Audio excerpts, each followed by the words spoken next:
Good afternoon, Mr. and Mrs. McCusker, faculty, staff, guests, and my fellow Cardigan brothers. I am humbled to speak in front of you today, and I thank you for choosing me as a possible candidate for Cardigan Mountain School's next school year. First, I would like to provide some background information on myself for those who do not know me well. I have lived on campus for the past 8 years, so I have spent the majority of my life at Cardigan. I am excited to be boarding next year, as this will be a refreshing change of pace and a good sneak peek into the world of secondary schools. Growing up at Cardigan has allowed me to gain a level of familiarity with the school that is uncommon, and this has helped me in many ways since I first enrolled at the school in the 6th grade. Watching the boys grow up as a young child instilled in me a drive to be just like them, compassionate, humorous, mature, and hardworking. I have tried to emulate these qualities for the past 3 years, and on many occasions I have failed. But I can assure you, after these mistakes, I always sought for a way to fix them.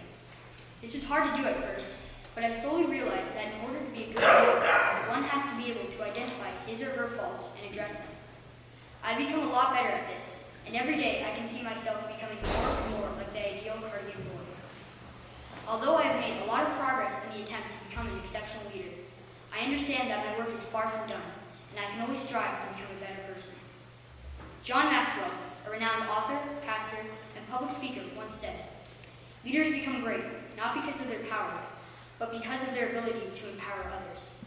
This is one of my favorite quotes, as it truly encompasses what I want to achieve as a leader.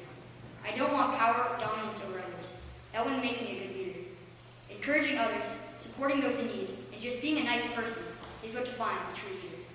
This is who I try to be, and as a possible title leader, I would prompt others to do the same. A true leader doesn't generate more followers, but instead tries to produce more leaders. This is the only way a community can function properly, a steady cycle of leaders creating leaders. At Cardigan, the current student leaders have certainly achieved this goal, and I'm sure that many of my fellow 8th grade brothers would agree that they have learned a lot from the 9th graders. One great example of a leader within our Cardigan community is Jack Haverty. He's one of the most kind and down-to-earth people I know, and always goes out of his way to say hello or ask how you're doing. These subtle things are what makes a leader, and ultimately build up to benefit the whole community. As a 9th grader, I will do everything in my power to produce more leaders through compassion, honesty, and dedication. Many of my classmates will tell you that I'm a good student, but I don't want you to think of me as just that. Just like everyone else, I have many different personal layers, and all you have to do is get to know me. Some of my closer friends may tell you that I am persevering, amiable, and optimistic.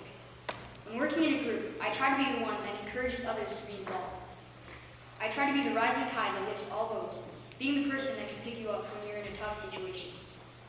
I try to encourage others, my peers, to be good cougars, and help them and myself to develop as upstanding citizens. When considering a choice for school leader, I strongly encourage you to vote for the candidate who embodies the entire idea of good leadership. I will leave you with a quote by American fighter pilot E.M. Kelly. "Remember the difference between a boss and a leader. Boss says go,